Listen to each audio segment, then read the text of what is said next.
നമസ്കാരം. സരസ്വതി അക്വ ഫാമിൻ്റെ അക്വപോണിക്സ് കൃഷിക്കാഴ്ചകളിലേക്ക് ഏവർക്കും സ്വാഗതം. ഈ പ്രാവശ്യത്തെ വീഡിയോയിൽ ഉൾപ്പെടുത്തിയിരിക്കുന്നത് നമ്മുടെ മീൻകുളത്തിൽ വെച്ചിരിക്കുന്ന മെക്കാനിക്കൽ ഫിൽറ്ററിൻ്റെ ഒരു അപ്ഡേറ്റാണ്.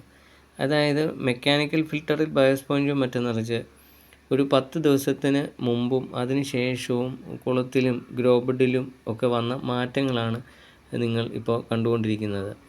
ഞങ്ങളുടെ മുൻകാല കൃഷി അനുഭവങ്ങളുടെ പശ്ചാത്തലത്തിൽ നല്ലൊരു മെക്കാനിക്കൽ ഫിൽട്ടർ അല്ല നമ്മുടെ യൂണിറ്റിൽ വെച്ചിരിക്കുന്നത് എങ്കിൽ വളരെ പെട്ടെന്ന് തന്നെ നമ്മുടെ കുളത്തിലെ പായലും മീനിൽ നിന്നുള്ള അവശിഷ്ടവും ഗ്രോബഡിൽ നട്ടിരിക്കുന്ന പച്ചക്കറിയുടെ വേരും ഒക്കെ ചേർന്ന് പെട്ടെന്ന് തന്നെ ഗ്രോബഡ് വെള്ളം കവിഞ്ഞ് ഒഴുകാനും ഗ്രോബഡിൻ്റെ കാര്യക്ഷമത കുറയാനും ഒക്കെ ഒരു കാരണമാവും.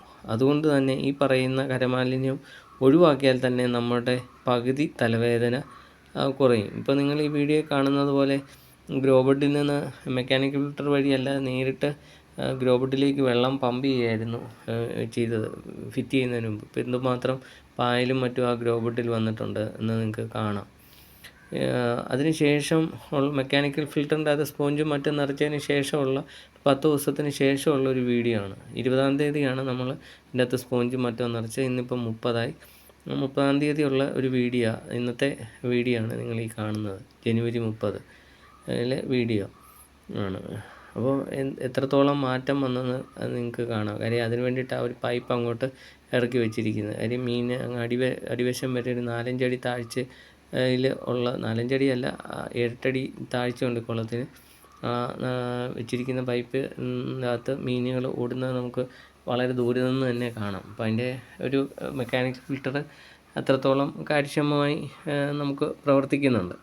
ഇപ്പോൾ ഈ ഗ്രോബഡിൽ തന്നെ നോക്കിയാൽ കാണാം നേരത്തെ ഉള്ള വീഡിയോയിൽ നിന്ന് എന്തുമാത്രം മാറ്റം വന്നിരിക്കുന്നു. ആ പഴയ പായലും ഒക്കെ ഇതിൻ്റെ അകത്തുനിന്ന് ഒഴിവായി പോയിട്ടുണ്ട്. അപ്പോൾ നല്ല ഒരു മെക്കാനിക്കൽ ഫിൽട്ടർ നമ്മൾ വെക്കുകയാണെങ്കിൽ ഗ്രോബഡിൻ്റെ കാര്യക്ഷമതയൊക്കെ നന്നായിട്ട് വരികയും ഗ്രോബഡിൽ ബാക്ടീരിയയുടെ പ്രവർത്തനമൊക്കെ നന്നായിട്ട് നടന്ന് പെട്ടെന്ന് തന്നെ അമോണിയ കൺവേർട്ട് ചെയ്ത് ചെടിക്ക് വളരാൻ ആവശ്യമായ വളമാക്കി മാറ്റുകയൊക്കെ ചെയ്യും.